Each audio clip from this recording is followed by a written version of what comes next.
Good morning, and welcome to Connections Radio Show, where we talk about ideas that matter. I'm glad you've made the connection and are with us today. I'm Lori Fitz, your host, and the goal of our show is to explore a wide range of topics that challenge us to see ourselves, our community, and the world around us in ways that get us thinking, get us talking, get us imagining, get us connected, and perhaps inspired or challenged to do just a bit more because we made the connection. Our topic today is People Live by Their Stories. How can we use them to accelerate action on climate change? And to share with us about telling stories and sharing stories and exploring stories is a woman called, her book is called, a woman who has authored a wonderful book. Her name is Anna Farrow Henderson. Her book is Core Samples, a climate scientist's experiments on politics and motherhood. Welcome, Anna. Thank you.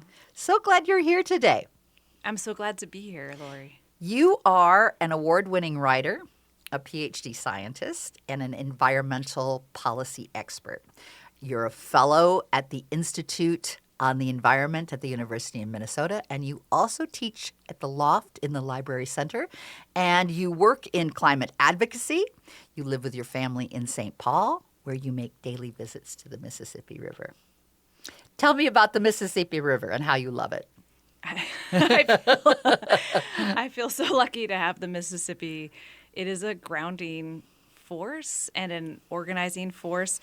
But maybe kind of the great joke of the Mississippi in Minnesota is that it's a really steep ravine. So when I go down there, actually what I see is forest. And you have to go into the forest to get a view of the water.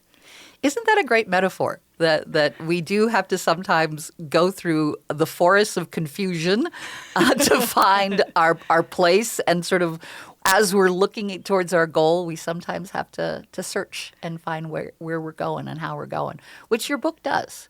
Your book tells your story, and it also tells the story of science and art and making change.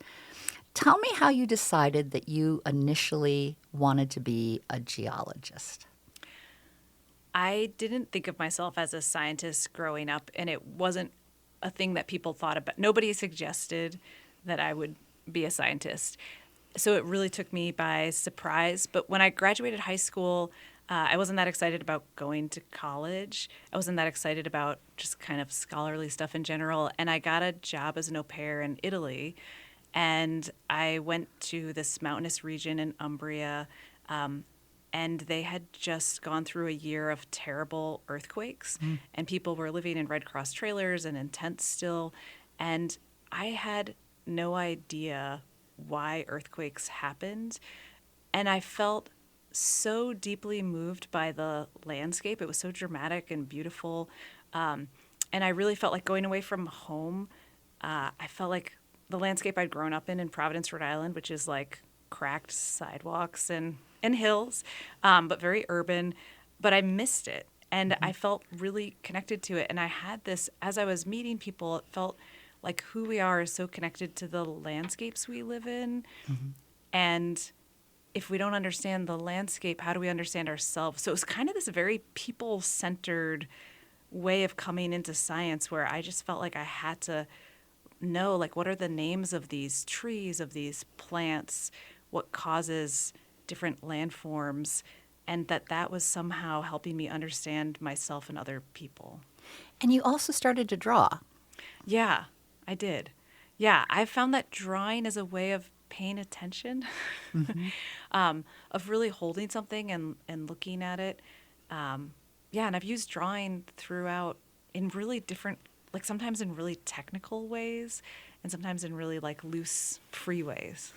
Now, you say that you weren't academic initially, but you always knew you wanted to write. Yeah. Tell me about that. I can remember being 10 years old, and I really like to be in my closet.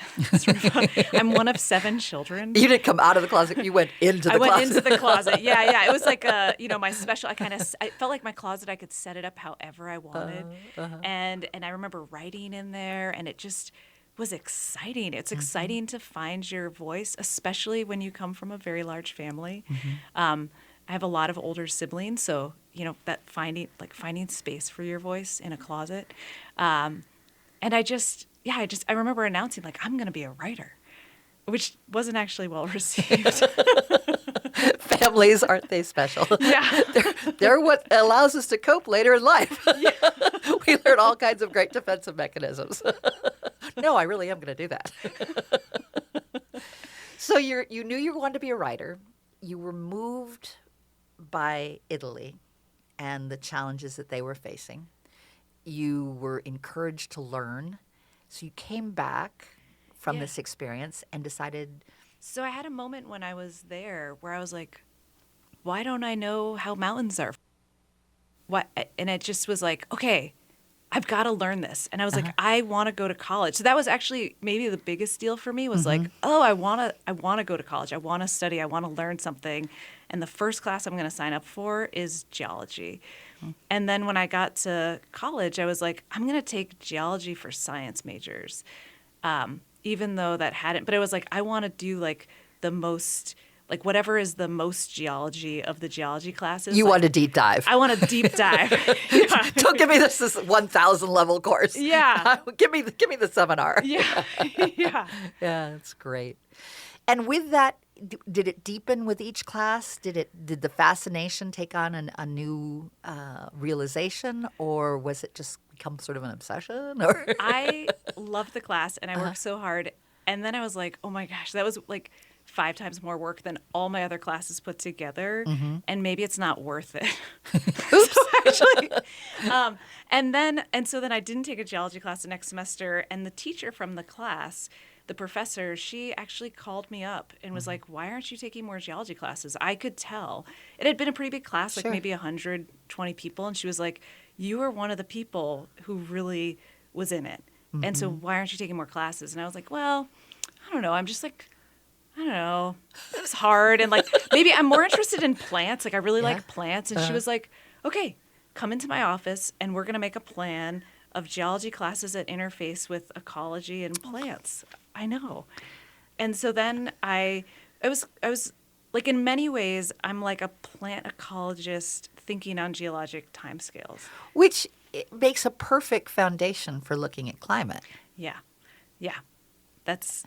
And then everything kind of came around that, like it's what's happening with landscapes over time, how they're shaped, how they change, and climate as this major driving force when you look at millions or thousands of years.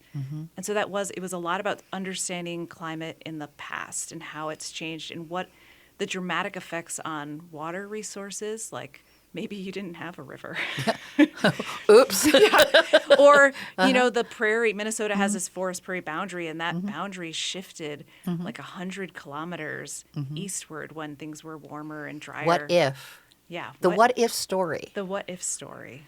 And imagining that and Yeah. drawing that and Yeah. encompassing that.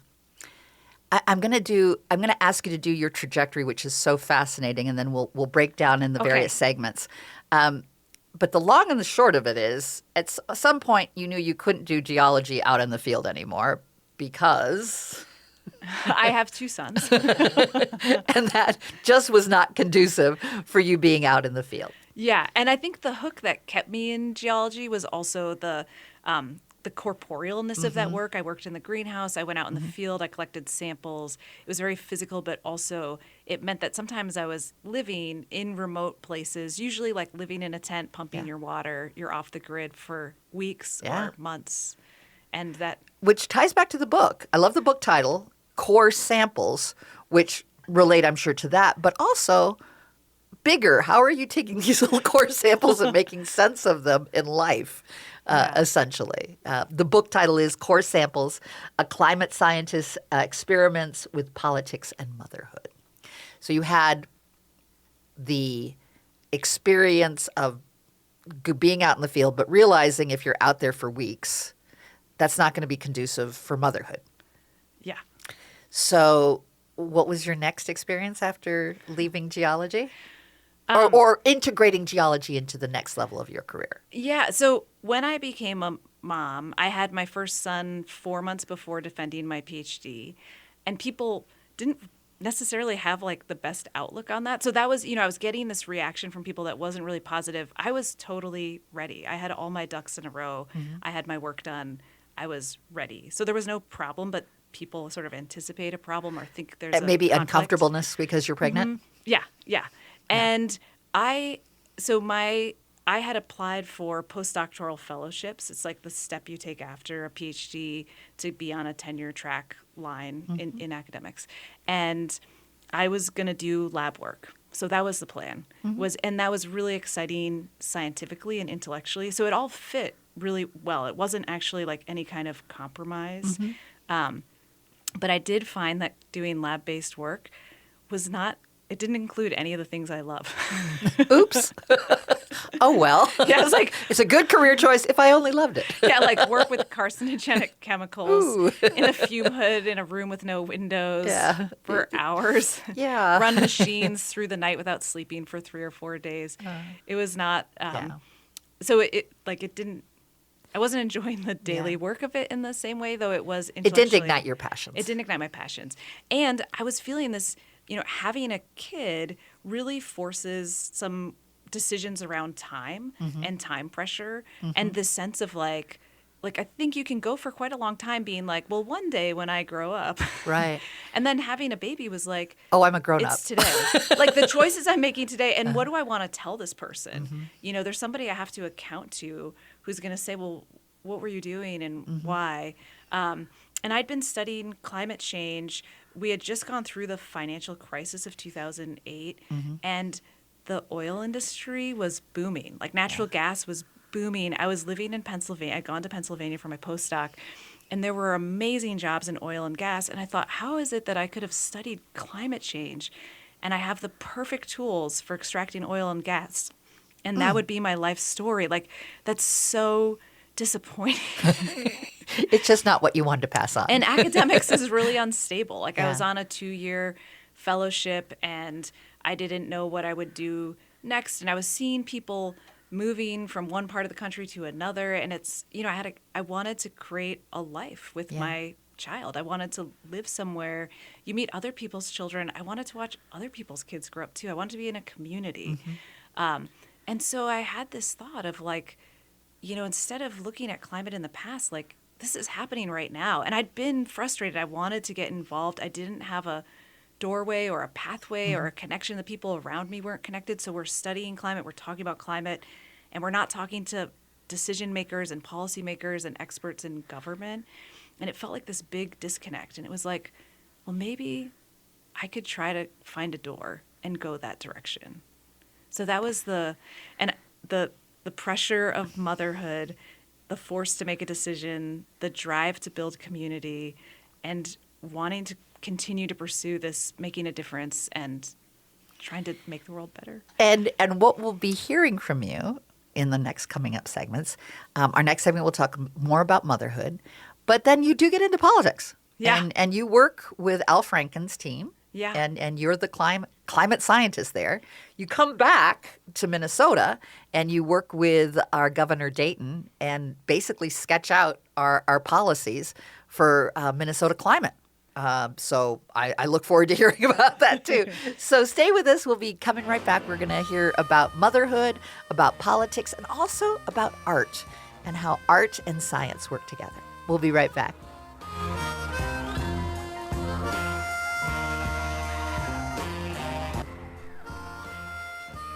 Welcome back to Connections Radio Show, where we talk about ideas that matter. I'm Lori Fitz, your host, and our topic today is People Live by Their Stories. How can we use them to accelerate action on climate change? And with us we have Anna Farrow Henderson, and she shared with us in the first segment about her journey to become a scientist and the work that she has done, and then the opportunity to continue to develop her work from being a geologist into a climatologist and support policy changes. She's recently written a book that's going to be coming out soon, Core Samples, and this is a climate scientist experiments on politics and motherhood. She is going to be having an event coming up, and that event, I'm trying to find it here. Well, first I'm going to give you the website. The website that you can go to is Anna Farrow Henderson. That's ANNAFARRO. Henderson is HENDERSON.com. Anna Farrow Henderson. If you'd like the book, the easiest way to get the book is upress.umn.edu. And you can either search by Anna Farrow Henderson or by Course Samples. Great book and great storytelling. In fact, Anna, I first want to welcome you. Thank you for being here. Thanks for having me, Lori. I am excited about your book launch event, which will take place on Wednesday, October 23rd at the Open Book in Minneapolis. It's free and open to the public, but people should register to secure their seat. So go to the Open Book in Minneapolis, their website, and you can register there. Yes. Terrific. No, go to Eventbrite. Sorry. There we go. Go to Eventbrite and look for your book Course or your name. Samples and my name. Okay. Yeah. And if you go to my website, there's a link under events to register. Perfect. So you can go to Anna Farrow Henderson, no W in Farrow, No. Farro, and check it out there as well. So there's been some really cool things said about your book. I love this one. Course Samples illustrates how nature and communication have inseparable components of both art and science. That was from the Science magazine. And Kirkus Review said this is a lively and accessible narrative about finding a balance between convictions and love, which I think is a great way to open up this segment on motherhood and love. Tell me about how that changed you. Becoming a mother. Yeah. There's a lot of tenderness. I mean, it's hard. I think we hear a lot about it being hard. And it is hard, and it's tender, and it's raw. And newborn babies are really fragile. Yeah. I've often and you trust them to these people that know nothing? Yeah. It was like, why are you letting me leave the hospital with this tiny thing? Completely dependent. Completely dependent, and you have to be completely present. The needs are in the moment, and you need to respond. And I think that care for another being and being so present in the moment and with myself and with my partner, it just created more perspective on life. Like, as a scientist, it felt like we were all drinking the Kool-Aid that all that mattered was work. Yeah. Especially as a woman, that you had to be better and you had to work harder, and your identity was your achievements and your outcomes. And you're judged when you have children as to like, well, not really sure that you're on that career path now. Yeah. Yeah. Yeah. There's a lot of like, oh, you might not really be serious. Yeah. And that's hard. It is. It is like this doubt that you could be doing two things at the same time. And that I have to believe. I love the title of the book where you have Course Samples, a climate scientist experiment on politics and motherhood. Did you see it was sort of some experiments you're doing? Yeah, And becoming about, this is sort of like, we're going to run this experiment today with my children because I'm learning how to do this. Yeah, I hadn't done very much childcare or babysitting. I come from this big family, but most of my siblings are older, so I didn't really know much. So it did feel like everything with parenting, especially the first kid, it was like I heard that, if you want them to not be a picky eater, give them all different flavors. So as soon as he was eating, I'm putting like curry powder in the food. And it was like, if you don't want them to be too sensitive to noise, then play music and vacuum and have noise. And I did that. And you know what? That doesn't matter because they're a different person when they're 2 than when they're 9 months. But early development. Early development. Yeah. There was this sort of anxiety of Yes. yeah. So it was just really, everything was a little bit shocking because I just didn't know. But you also were learning things along Yeah. the way. And you were making the connections between a growing human being and our world and how it all relates and what we want for our children and for the world today. Tell me about that too. So when I was in science, I didn't go on vacations. That wasn't really part of the lexicon. I would go home to see my parents at Christmas or maybe in the summer. And so when I had this baby, and then I was tired. I was in academics. I didn't have a real leave. I started working after he was 2 weeks old, and we didn't have childcare. And so when he was about to be 2, I was like, I need to go to a beach. I need to have a vacation. And so we went to Florida for the first time, and you take a 2-year-old to the beach, and you know what they do? They strip naked and run into the water, and they roll in the sand, and they like pick things up, and they're like just full of wonder and joy and playfulness. And I think that, becoming a mom and having that be part of life, where you're like, oh, this is part of life too. Like, we're going to roll around in the sand and we're going to play. And so I felt like motherhood was really like there were hard things, there were learnings, and there was a lot of like opening. And aha moments. Yeah. The aha of like, oh, that's what we can do. That's who we can be. Yeah. We don't have to lose that. And like I could go to a beach and have a vacation and sleep a bunch, and I can have fun and be playful. And at the same time, I can do meaningful work. Mm-hmm. I want to read another thing that was written about you. Climate scientist and policy expert Anna Farrow Henderson embarks on a remarkable narrative journey in core samples, exploring how science is done, discussed, legislated, and imagined. Through stories both raucous and poignant of far-flung expeditions, finding artistic inspiration in research, and traversing the systemic barriers women and mothers face in science and politics, she brings readers into the daily rhythms and intimacies of scientific research and political negotiation. Good stuff.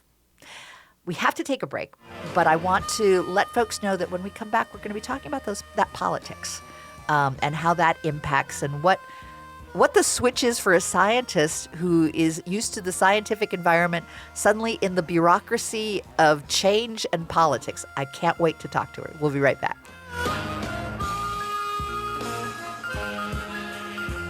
AM 950 KTNF, St. Louis Park, Minneapolis, St. Paul. Welcome back to Connections Radio Show. I'm Lori Fitz, your host, and our topic today is People Live by Their Stories. How can we use them to accelerate action on climate change? And with us, we have Anna Farrow Henderson. She's recently written a book, Core Samples, A Climate Scientist's Experiments on Politics and Motherhood. We've heard about her journey in the first segment of becoming a scientist, and then we heard in the second segment her journey as a mother. And now we're going to be talking about her work with Minnesota Senator Al Franken and Governor Mark Dayton. And she continues to have that constant juggling of many roles and responsibilities, and we'll hear a little bit more about that. So tell me about when you decided to work at Al Franken's office. How did that come about? I wanted to get involved in present-day climate work because I'd been studying climate science in the past. In my graduate work, I was looking at the last 12,000 years. And then for my postdoc, I went to the Just last... a short. Yeah, but then I think it was 12. Then I went to the last 20 million years. So I was getting like further and further away from the present day situation. And so I applied for a fellowship with the American Association for the Advancement of Science. They place scientists into government, mostly government agencies, but there are some congressional fellowships, and they're supported. Mine was supported by a geologic society. How cool is that? It's really, really amazing. And so I got this fellowship through them. They gave me a month of training. I don't come from a political family. My dad wasn't a U.S. citizen until very recently, and he didn't vote. So it wasn't like a topic of conversation. Civics wasn't like a daily thing with you. It was not. I grew up in Providence, Rhode Island, where the mayor had gone to jail as mayor before I was born, campaigned from jail, was reelected, and then about when I graduated high school, went back to jail. So that was... That's what you saw as politics. That's what I saw as politics. I'm not sure this is a good thing. So I didn't know very much. And so I had this month of training, and then we were free to contact offices and tell them, our salary was supported by the fellowship, and we could work with anybody from any party on any issue. There were no strings tying us down. And I wanted to work with somebody who was really engaged in climate policy. And Who cared. And really cared. And Senator Franken was talking about climate, and he was the chair of the energy subcommittee. Perfect. So it was a perfect place to go. And I knew I wanted to move back to Minnesota. And so I interviewed with a lot of offices, which was really fun. Because when you interview for a job, you can ask questions that you can't usually ask. I interviewed with Republican offices and Democrats, House and Senate. I'm sorry, but just thinking about that, again, it's another SNL sketch that I can see. This climate scientist being able to interview, a variety of people that have a variety of stances on climate. Yeah. From and, those that don't even believe it. And that on exists. top of all of this, Yeah. I was 6 months pregnant Oh my with gosh. my second child. What a challenge.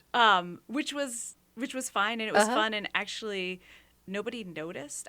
My interview in Franken's office wasn't even I wasn't sitting at a table. I was just sitting in a chair, and I was really pregnant. Like I really looked pregnant, and just like nobody noticed. So that was the start of working there. And you felt like a real connection there too. I felt a real connection. I felt like, well, I mean, I was nervous about, why am I working in politics? What is this? I don't know anything. And I got to Al's office, and within about a week, I was like, I was made to be here. And the team was so wonderful. They were so inspiring. They were so organized. I'm coming from science. Done a lot of work to make things like really organized, really carefully thought out. Well, you're pursuing truth. Pursuing truth. And Senator Franken's office was very well organized and efficient, and we were trying to do the best job possible. And it was also wildly intellectual. And so it was nice. just, I kind of had this feeling that in science I had been on this path on a ridge, and if you stepped to either side, you'd fall off a cliff and just be in oblivion. There was like one path to success, and anybody off that path didn't exist. And then I came to to the Senate, and it was like opening these big doors to a world in color full of possibility. And your people. And my people.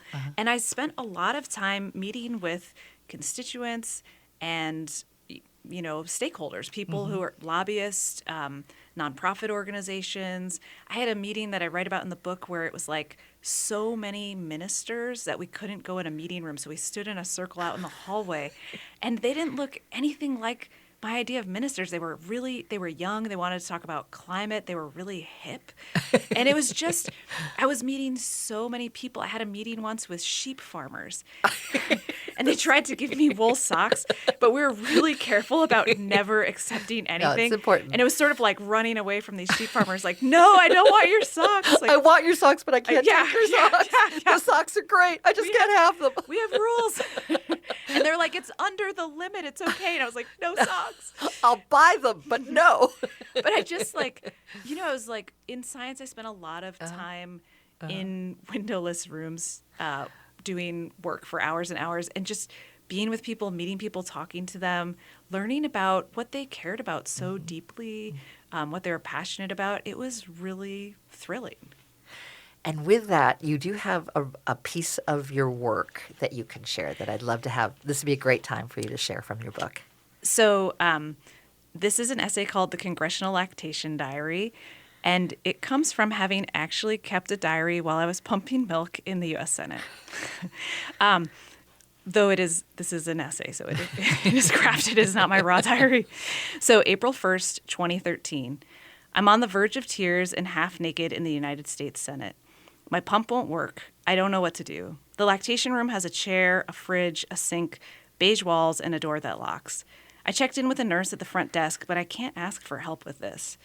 I hear metal curtain rings slide in the room next door where sick people are laying down. I don't know if I can do this job and be a mother, never mind keep up milk production, but I can write everything down. This will be my lactation diary. I just took the pump completely apart, put it back together, and bingo. It's a trick I learned with mass spectrometers in the laboratory. Sometimes if you can't figure out what went wrong or why, just start fresh. When I walked into the building this morning, electricity shot up my legs. Each click-click of my heels sent a shock.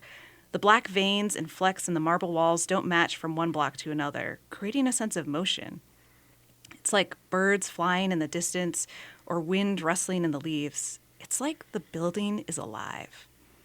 As a climate scientist, I was trying to make a difference, but shouting in a room with other scientists wasn't getting anywhere. No one else was listening. I didn't know how to be heard or who to talk to. Here I am in the middle of it all. Boom. A friend from my lab said that my postdoctoral advisor told them I'd gone off the deep end. She was as likely referring to my having a second child as to my working in Congress. When she congratulated me on my fellowship, she said that if I left, I could never come back. But does that mean I'm no longer a scientist? Ounces, 9. Wow. Good stuff. As you were sitting there in this new environment and taking it all down, we say, we say that the topic of of our show today is people live by their stories. How can we use them to accelerate action on climate change?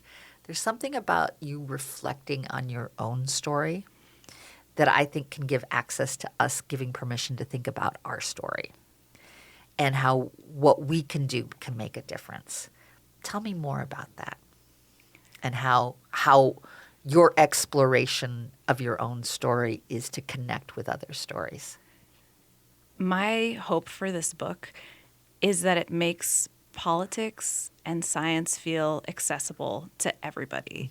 Because They understand that story. they understand that story and they can see themselves there. So writing about, I'm not writing about scientific outcomes and discoveries or concepts. I'm not trying to document how a policy came to be or was passed. I'm trying to share what did it feel like? What did it smell like? What did it sound like to be there? So that somebody reading could be like, wow, maybe I could do that. Or, I have something to say. Maybe I can call my senator and tell them why I'm so concerned about XYZ. And so that's one part is I really want people to see these institutions that belong to us all as really belonging to us all and as very human. And the difference that we can make. I think And that the that's- difference that we can make. Yeah. Yeah. And in terms of climate change, it can feel really big. It can feel really separate from us. it can feel so big that we don't know what to do. Yeah. And there's integrating it into our stories because climate, as an existential threat is enormous and kind of infinite. We just saw, a huge, Yeah. horrible hurricane, going all the way up to Tennessee. Yeah. But if we can integrate it into our story and into our lives and understand it, we can start to take actions in the present moment. So we don't need to be sitting in fear. We can be actively engaged. We can be a participant. And I think it really is about sharing our story and bringing other people in, is making it feel like they're part of the community. Just like you wanted for your children. Yeah. That sense of community. Yeah. There are a couple overviews or endorsements or reflections on your work that I like. Anna Farrow Henderson's Deep Encounters with Big Science and Big Bureaucracy will help you understand why progress on matters of life and death can be so maddeningly slow. Her encounters with herself may help you figure out how to live your own life. And then in another segment, this is a remarkably honest book and therefore funny, moving, and eminently worth reading. Anna Farrow Henderson's Deep Encounters with the Big Science and that Big Bureaucracy, we just talked about that, allow you to really reflect. And what I hear in all of what you've been sharing is how are we making our own personal commitment to something bigger, whatever that may be. And what do we want for our children? And what do we want in our own life just to reflect on? Tell me more about that. Yeah. I think making decisions that match our values and even feeling like we're allowed to say well, this is important to me. So when I left academics, my postdoctoral advisor told me I couldn't come back if I left. It was like you're doing something kind of crazy. So people around me didn't necessarily make sense to them. When I left Governor Dayton's office and I wanted to write. And I should mention, after you left Al Franken's work, you went to work with Dayton and you helped craft our science, our climatology plan, our policies for Minnesota. Yeah, I came back to the state and I was actually in the bureaucracy in an interagency board. and I worked on the state's second climate plan. We're now working on our fourth climate Oh, plan my right goodness. now. Just so it keeps, it's a working document. It's a community informed document. And then I went to work for Governor Dayton to be his water advisor. And so it's Getting back to the river. getting back to the river, and it's very linked to everything on climate, but it was a different frame. And Governor Dayton had just passed a new regulation on farmers called the buffer law. If people have heard about it, they might remember that Governor Dayton was referred to as the buffer bully. It was very controversial.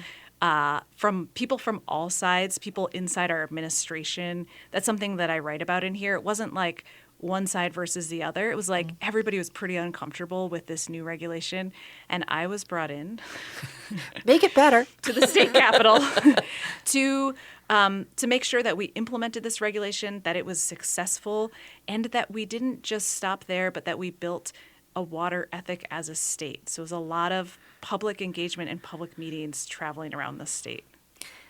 I wish we could go on just a little bit longer, but I do need to go to commercial. But I love ethics as being the heart of what needed to be shared and understood about ethics and climate change. Yeah. We'll be right back. We're going to share more about Yeah. how even art can be a part of all of that as well. We'll be right back here on Connections Radio Show.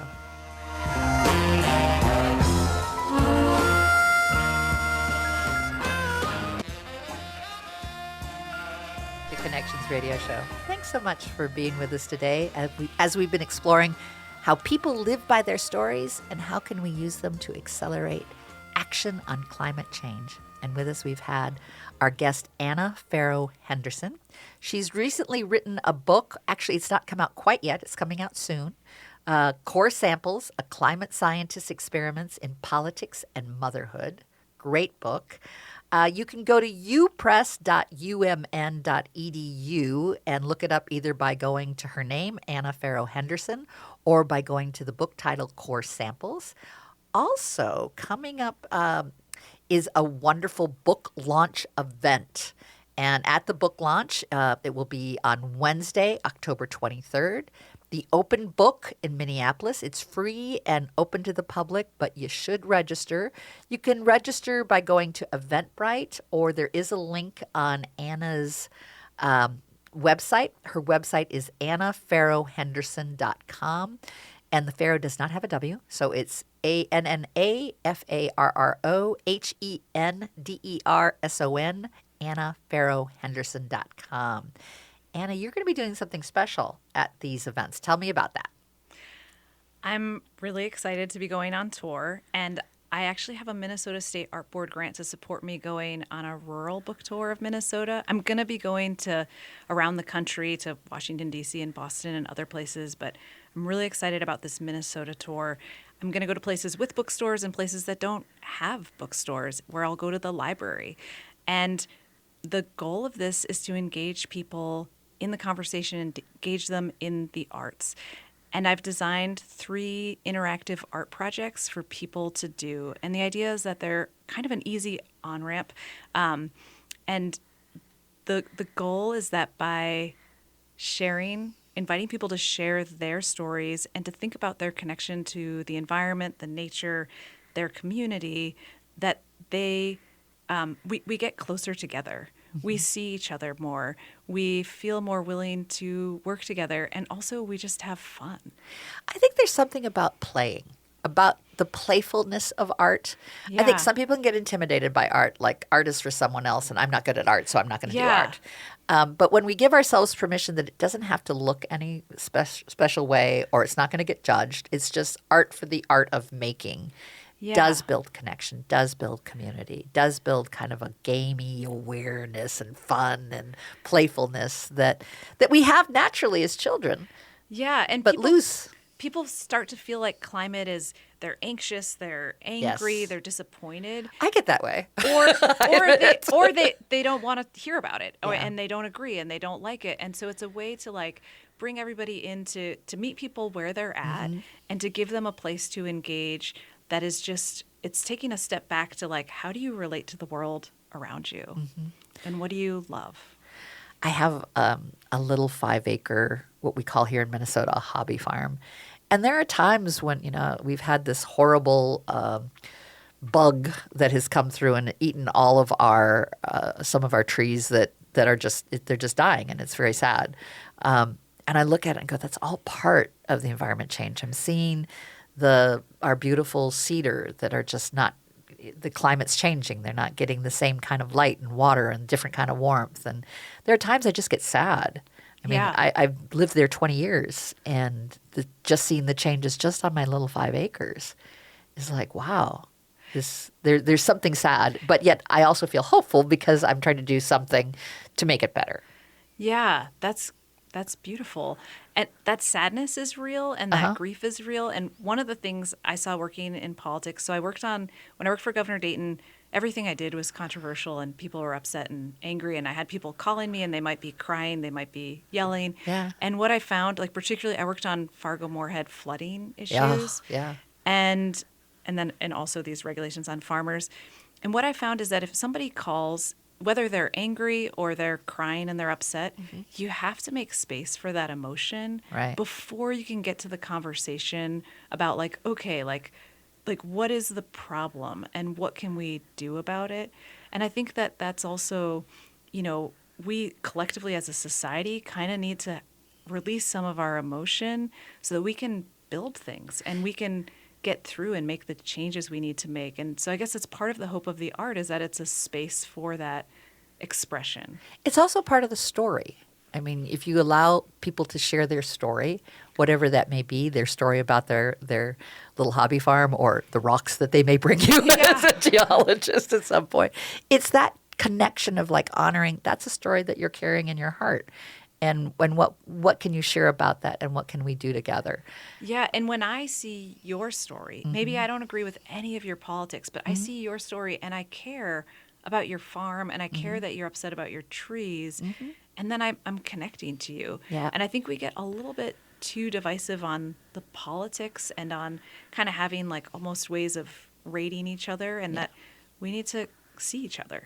And we can chop down those ash trees and plant new ones. And it's sad to see the ash trees go. Yeah. But they're diseased, and we have to get them out. The boar ash has come through and destroyed them. The only thing constant is change. Yeah. But the beauty of the possibility. And Yeah. thank you for bringing the beauty of the possibility, the beauty of the story. I want to again thank you for writing such a beautiful book, Core Samples, A Climate Scientist's Experiments in Politics and Motherhood, a series of essays that take us on a journey and connect us. So we're going to have you back, as I promised. So I'm Thank you. promising the audience as well. We're going to have her come back around the holidays, and we're going to do some of those art things that you can share with you on your art grant that you did it on radio as well. I hope you will join me on the journey at a book event, and I also hope you'll come back and join me through the art, and we can do it through radio. Absolutely. Well, thank you for joining us this week here on AM 950, the progressive voice of Minnesota on Connections Radio Show. Thank you.